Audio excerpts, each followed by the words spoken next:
Ministra da Cultura de Portugal recebe o Ministro da Cultura e das Indústrias Criativas em audiência para andamento de dossiês. Deputados se envolvem em brigas na Assembleia Nacional. Agricultores acreditam no aumento da produção a partir de janeiro com a redução do custo de água. Moçambique inaugura a maior ponte suspensa de África. Donald Trump manda travar concessões de asilo. Incêndio obriga autoridades a retirar 30 mil pessoas de localidades na Califórnia.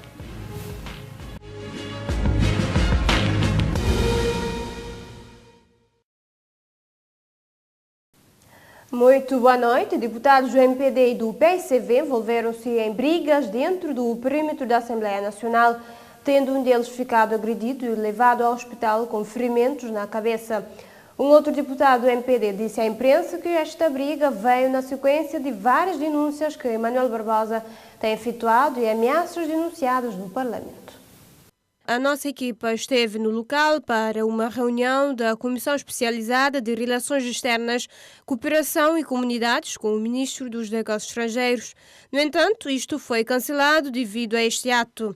O deputado Luís Carlos Silva, que prestou esclarecimentos à imprensa, disse que essa briga entre ambos vem na sequência de várias denúncias que Emanuel Barbosa tem efetuado e ameaças que o mesmo denunciou no Parlamento. O deputado Moisés Borges agrediu o deputado Emanuel Barbosa. Isso vem na sequência de várias denúncias que o deputado Emanuel Barbosa tem efetuado e também na sequência de ameaças que já foram efetuadas e que o Emanuel Barbosa também denunciou essas ameaças na plenária do Parlamento e na plenária também foram, de certa forma, confirmadas as ameaças. Portanto, nós estamos perante um ato, não na nossa perspectiva, covarde, de agressão de um sujeito parlamentar a um outro sujeito parlamentar. A nossa equipa de reportagem foi barada na sala onde aconteceu este ato. Havia rastros de sangue no chão. Isa Costa, deputado MPD para Círculo Eleitoral de São Domingos, disse à imprensa que não estava diretamente envolvida no confronto e que apenas testemunhou o ocorrido quando saía do seu gabinete. Informou ainda que não houve qualquer discussão ou briga entre o deputado Moisés Borges e Manuel Barbosa, mas apenas agressão por parte do deputado Moisés Borges para com Emanuel Barbosa. Contactado na via telefone pelos jornalistas que estavam no recinto da Assembleia Nacional, Moisés Borges alega que reagiu em legítima defesa.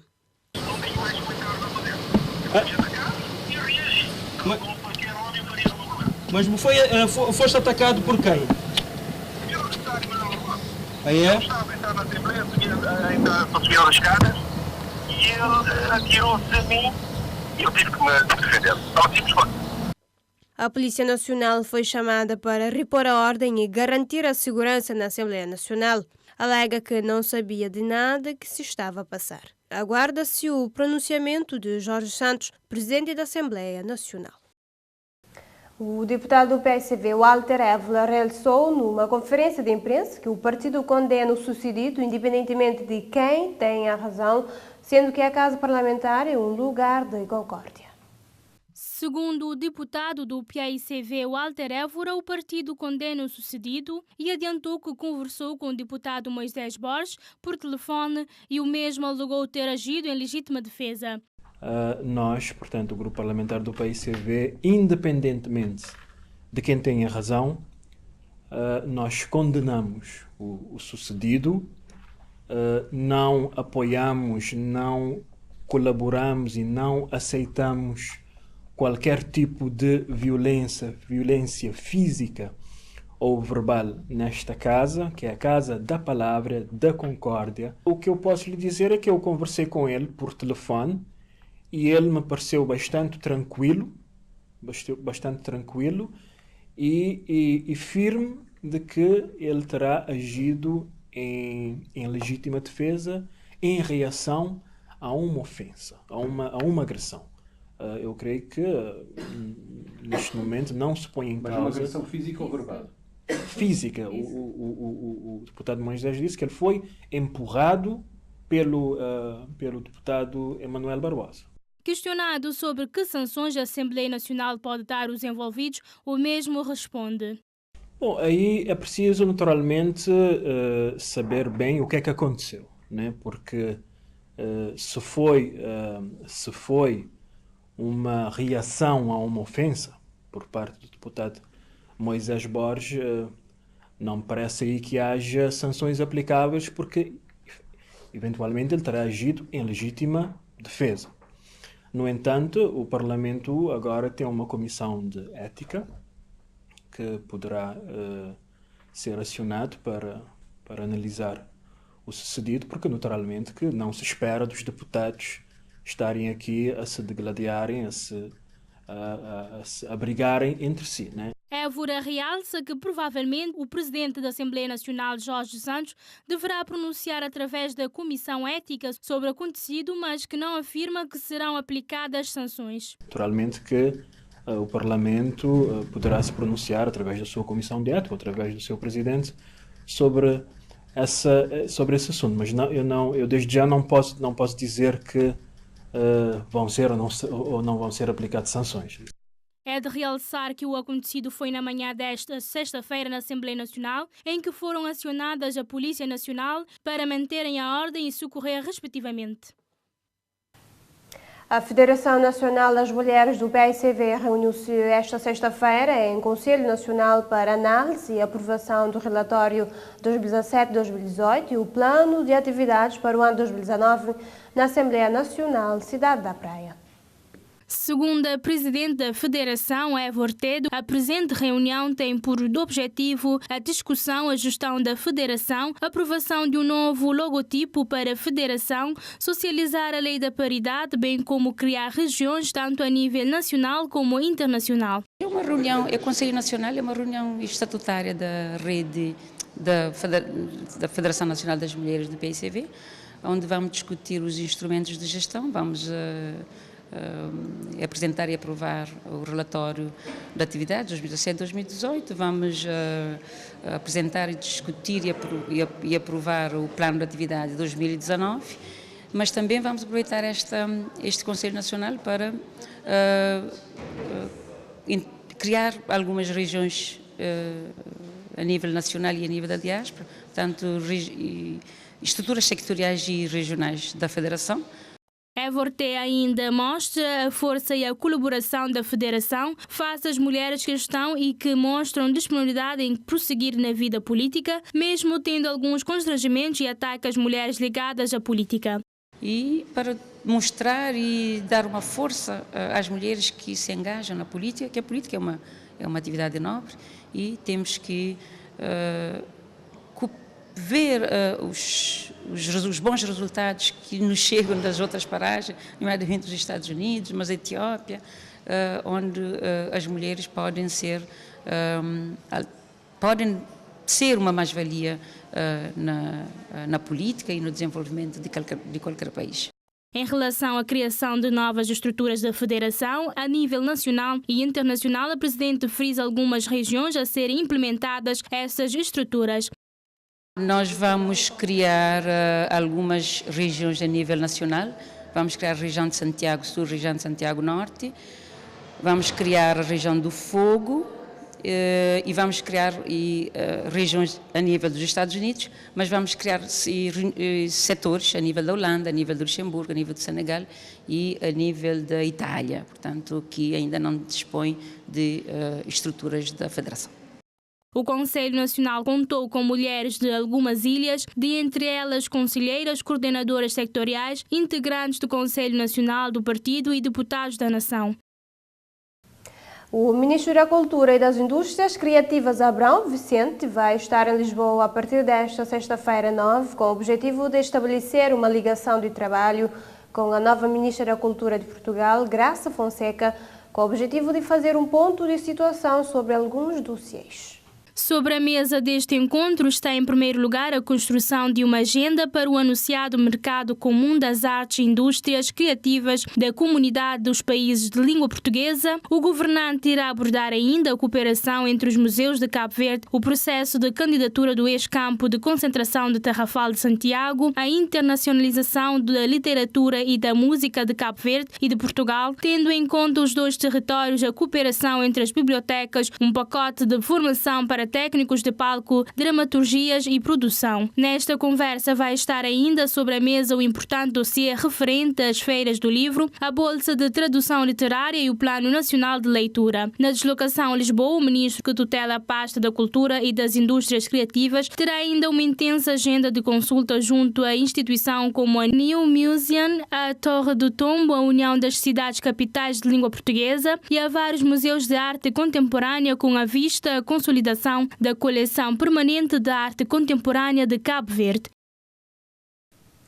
A Polícia Nacional, através das unidades policiais pertencentes ao Comando Regional de Santiago Sul, realizou no período de 30 de outubro a 6 de novembro uma série de operações policiais envolvendo patrulhamento auto e a pé de dia e de noite. As operações culminaram na detenção de um total de 154 sujeitos, sendo que 34 deles foram entregues ao Ministério Público e 120 foram detidos para efeitos de identificação e averiguações. Os detidos são suspeitos das práticas dos crimes de cumprimento de mandado de detenção, roubo em viatura, desobediência ou recusa do teste de álcool, receptação, furto, tentativa de assalto, desordem, suspeita de assalto com recurso à arma de fogo, tentativa de agressão com objeto cortante, tentativa de roubo na pessoa, posse de objetos roubados, suspeito de furto de telemóvel, suspeita de agressão a tiro, briga na via pública, condução ilegal e desacato ao agente de autoridade, desordem, condução sob efeito de álcool, agressão a pessoas e desordem na via pública e ainda furto de materiais de construção, injúria e ameaça contra agente de autoridade, assalto à residência, posse de embrulhos de estupefaciente, agressão com recurso à arma branca, suspeita de homicídio e posse ilegal de arma de fogo. Durante essas operações, a Polícia Nacional de Santiago Sul procedeu às seguintes apreensões: armas brancas diversas, tacos de cannabis, armas de fogo de calibre 6,35 com carregador e munição, armas de fogo de fabrico artesanal, bicicletas, telemóveis, televisores, plasmas, determinada quantia em dinheiro, peça de vestuário, veículos de 2 rodas, entre outros. Nessas operações, os elementos policiais destacados para a missão abordaram um total de 534 cidadãos. Os agricultores no município do Porto Novo, em Santo Antão, já perspectivam um aumento considerável da produção agrícola na ilha para 2019, sobretudo de batata comum, apesar do condicionamento do mercado local. Os agricultores do município do Porto Novo, em Santo Antão, estão a calcular esta aposta, acreditando que o custo de água para a agricultura vai reduzir de forma significativa a partir de janeiro, com a conclusão ainda no decurso do mês de dezembro dos trabalhos de equipamento de todos os furos de captação de água com sistemas de painéis fotovoltaicos. Segundo o jornal online, o Ministério da Agricultura e Ambiente indicou que esperam concluir já em dezembro o equipamento de todos os furos existentes no Porto Novo com sistema fotovoltaicos, perspectivando a partir de janeiro um aumento da área irrigada e o reforço da atividade agrícola com aposta cada vez mais na produção hortícolas. Ainda no mesmo jornal, os lavradores disseram que, além do aumento da produção de batata comum, estão a pensar também no incremento de outras culturas como cenoura, batata doce e tomate, esperando que o ano de 2019 fique também marcado pela resolução do problema de mercado. É de realçar que os produtos agrícolas de Santo Antão estão há mais de 30 anos sob embargo por causa da praga dos milpés, sendo permitido a exportação apenas para a ilha vizinha de São Vicente. Entretanto, a partir de 2013, com a operacionalização do Centro de Expurgo do Porto Novo, o mercado foi alargado às ilhas turísticas do Sal e Boa Vista, mas o problema dos transportes marítimos tem sido um obstáculo aos produtores. Maria de Jesus Pena, dona de um terreno em Alto da Glória há mais de 15 anos, queixa-se da apropriação do seu terreno por parte de António Mendes. Maria de Jesus contatou a equipa da TIVER em Alto da Glória para denunciar caso de apropriação do seu terreno há 4 anos. Eu moro parece em 2008 ou 2010, que eu moro. Em 2011, essa tanjurian tio levanta a câmara. Câmara lá leva praia, mas punha documento dentro. Punha documento dentro, canto bem é que continua tanjurian. Canto já muda e dizem simba mora lá. senhor está na casa, lá para morar lá. E continua sempre tá injuriando, não tá entrando na chonga tá injuriando. E tá bem, tá briga comigo, diz assim, tá com uma polícia, que a polícia vem pegar, ele tava com a esquadra. Então, tá falando, mas ele tem medo da polícia, tem medo do tribunal, ele tem medo do fiscal. Fiscal já veio mais de 30 vezes ali, para montar choma para ajudar. Polícia já vem, já traz tudo na pedra, diz assim, é folha. É folha de meu, é panha, trabalha com ele. Então, a vida vem com uma atenção. Essa é colhera comigo com minha filha. Diz assim: minha filha faz queixa para o tribunal. Quando faz queixa para o tribunal, não espera a resposta do tribunal. Está passando 5 meses que o tribunal leva no papel para assinar, mas tem julgamento. E ainda que é julgado. Não só está a esperar a resposta.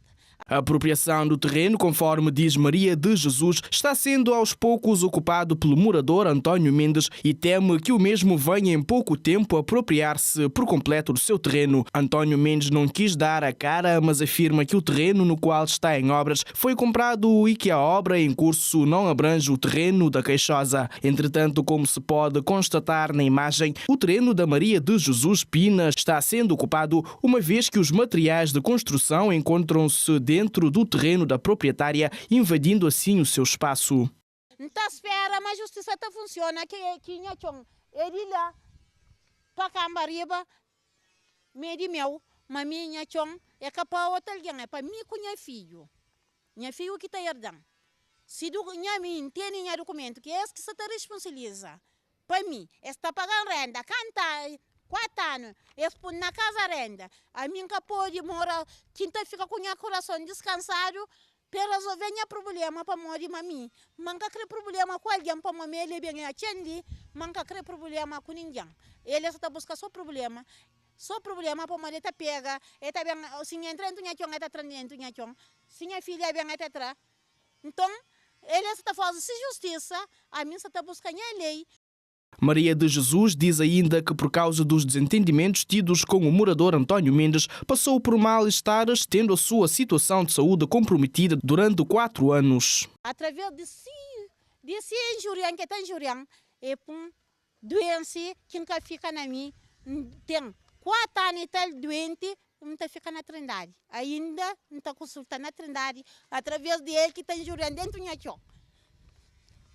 Mas a minha espera para a justiça funciona, para a Câmara Municipal tomar conta.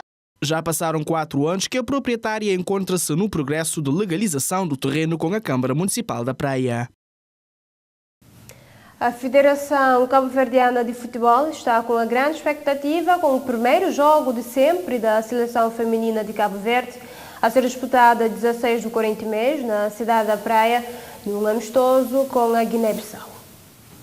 O presidente da Federação Cabo-Verdiana de Futebol, Mário Semedo, disse esperar que todos os cabo-verdianos apoiem e participem na internacionalização do futebol feminino, alegando que se trata do início de uma nova etapa do futebol feminino cabo-verdiano, com a criação da seleção nacional e com a efetivação do seu primeiro jogo. De acordo com o Jornal da Praça, a Federação Cabo-Verdiana de Futebol está com grande expectativa com este primeiro jogo de sempre da seleção feminina de futebol. Consta na mesma fonte que Semedo avançou que, concretizado o jogo inaugural, a seleção vai ter pela frente grandes desafios, como a sua participação em competições internacionais, sobretudo para o Campeonato Africano das Nações.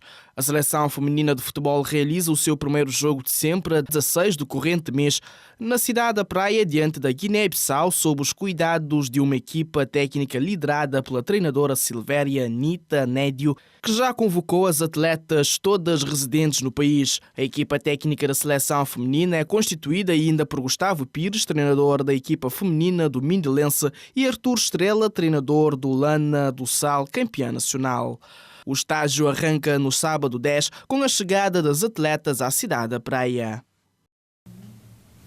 O Ministério do Desporto e a Direção-Geral dos Desportos promove a 6ª edição da Gala do Desporto Cabo-Verdiano no âmbito do Dia do Desporto Cabo-Verdiano neste sábado 10, na Aldeia Cultural Nos Reis, no Concelho de Porto Novo, sob o lema Promover o Desporto e Engrandecer Cabo Verde, representando a pretensão do Governo em fazer de Cabo Verde um país presente no mundo através do desporto.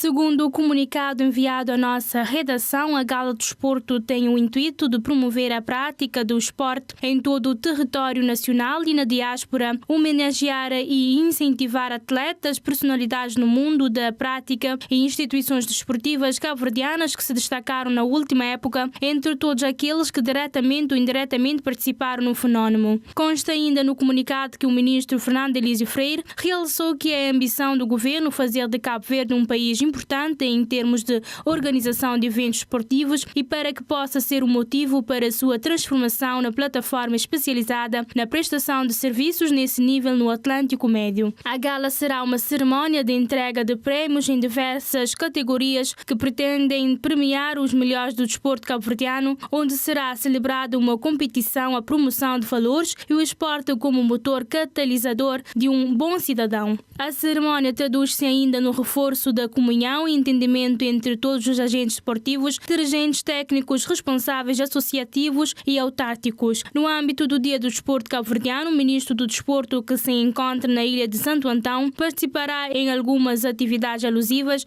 nomeadamente uma edição da Rua Ativa, um subproduto do Programa Nacional de Atividade Física Mexe-Mexe, no sábado 10, no Porto Novo, com entregas de certificados aos formadores do referido programa.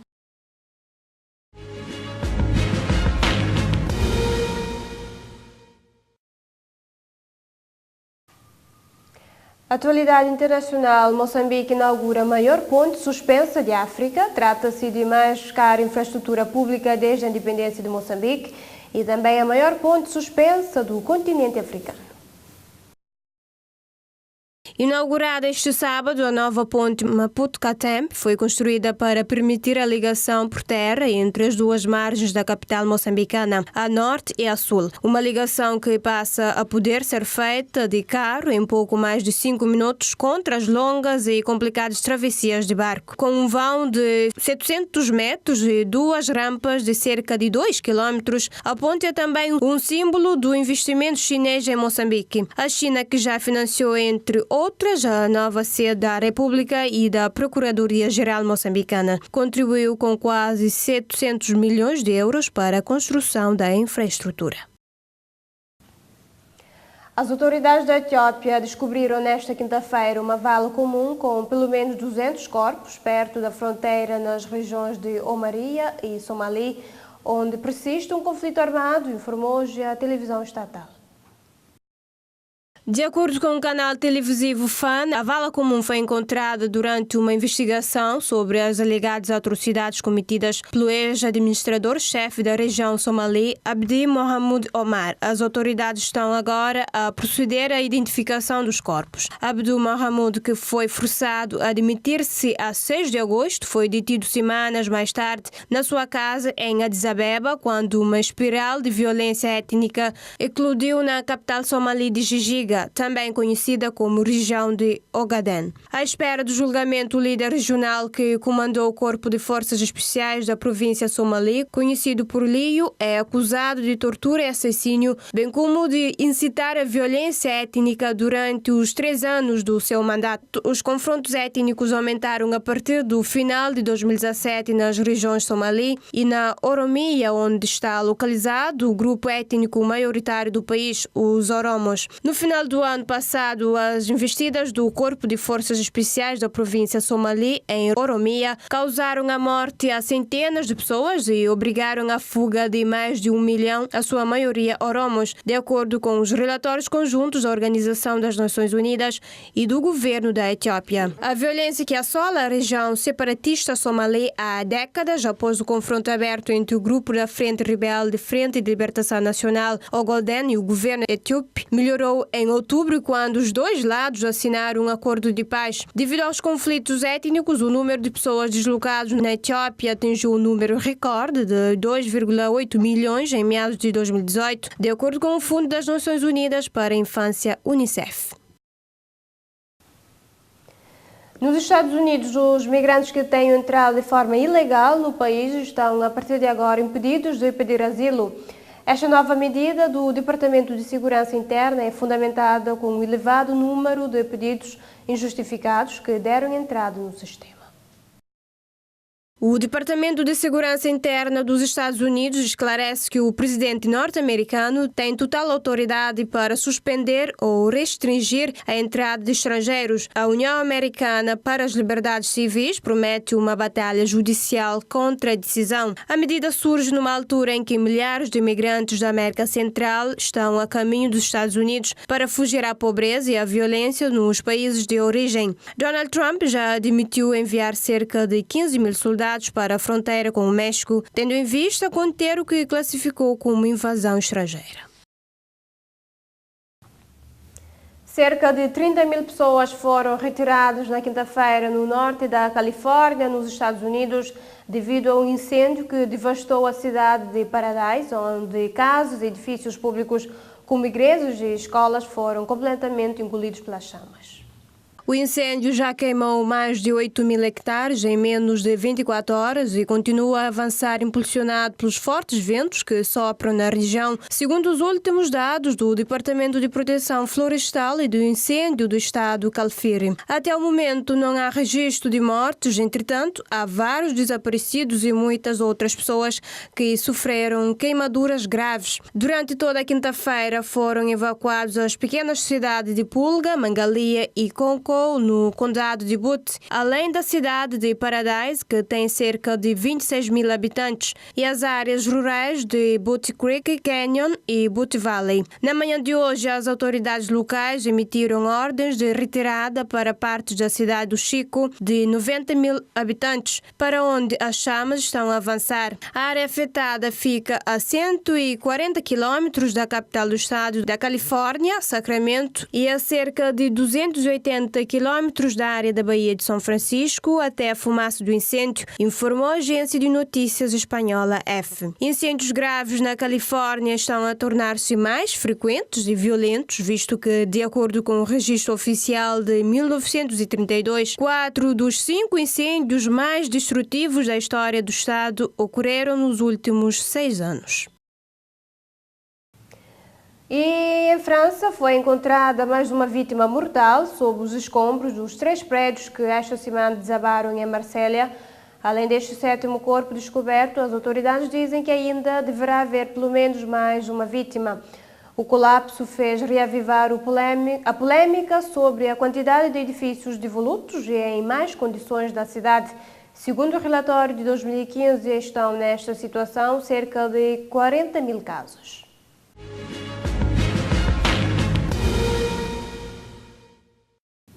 Na Austrália, só a tiro, as autoridades conseguiram travar um homem que esta sexta-feira esfaqueou 3 pessoas no centro de Melbourne, na Austrália. Uma das vítimas morreu, outras ficaram feridas. O atacante de origem somalí conduziu um carro cheio de botijas de gás que pegou fogo. Depois saiu da viatura e atacou quem passava na rua até ser atingido a tiro por um agente. Acabou por morrer já no hospital. O ataque aconteceu às 4h20 da tarde, hora local, junto à entrada de um centro comercial. A polícia está a tratar o caso como um ataque terrorista e confirma que o homem tinha laços familiares bem conhecidos das autoridades. O atentado acontece no dia em que começou em Melbourne o julgamento de James Gargasolas, que no ano passado atropelou várias pessoas, 6 das quais morreram.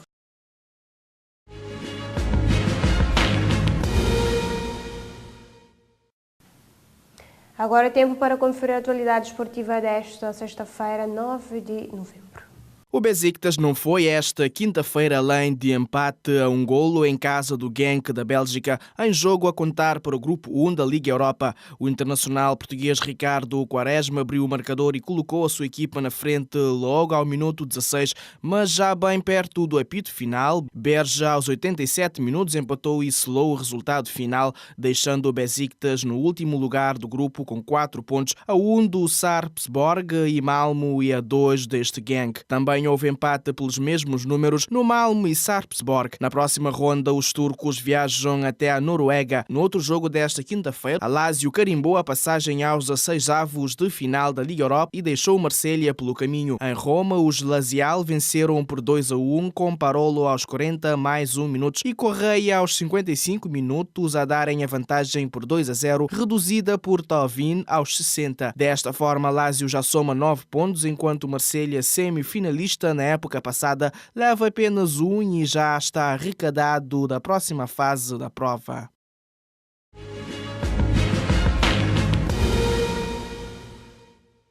Concluída mais uma jornada europeia, nota para a queda de mais um lugar por parte do Benfica após o empate das Águias por 1-1 em casa do Ajax na Liga dos Campeões. O Clube da Luz foi ultrapassado pelo Tottenham, que venceu o PSV e está agora na 23ª posição. O Futebol Clube do Porto, que recebeu e goleou o Lokomotiv Moscovo por 4-1, segurou o 10º lugar atrás do Arsenal, a quem recuperou pontos com o empate dos londrinos com o Sporting e à frente dos alemães do Dortmund. Por fim, o Sporting também manteve a sua posição e ocupa o 34º lugar, à frente do Olympiacos e atrás do Atlético Bilbao. Já em relação ao coeficiente de países, Portugal, com 42.832 pontos, continua no 7º lugar e voltou a perder terreno para a Rússia, com 48.382 pontos.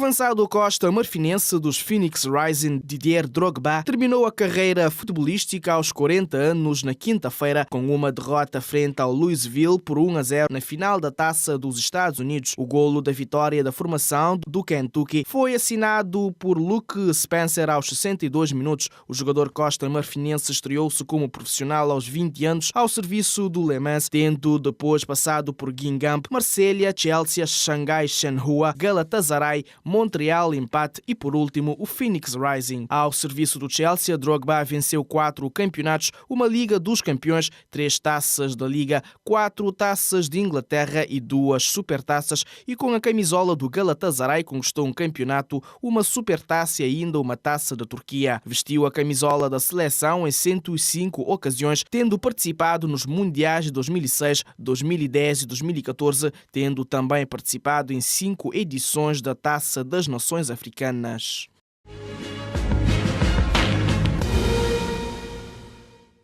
Com Kevin Durant com 17 pontos e Stephen Curry com 10 pontos, uns furos abaixo do habitual, os Golden State Warriors sofreram em casa a segunda derrota da fase regular da NBA. Klay Thompson, com 24 pontos, acabou por ser o melhor marcador da equipa na recepção aos Bucks, que tiveram Eric Bledsoe com 26 pontos, Giannis Antetokounmpo com 24 e Malcolm Brogdon com 20 pontos em destaque. Em destaque esteve também Kyrie Irving com 36 pontos na vitória sofrida dos Celtics, que bateram no prolongamento os Suns por 116-109.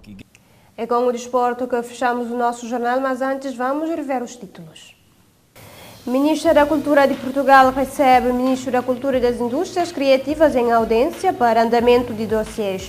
Deputados se envolvem em brigas na Assembleia Nacional. Agricultores acreditam no aumento da produção a partir de janeiro com a redução do custo de água. Moçambique inaugura a maior ponte suspensa de África.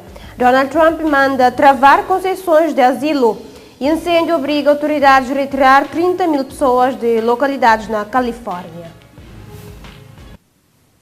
É ponto final na edição de hoje. Obrigado pela sua atenção e preferência. Boa noite. Nós nos vemos no domingo.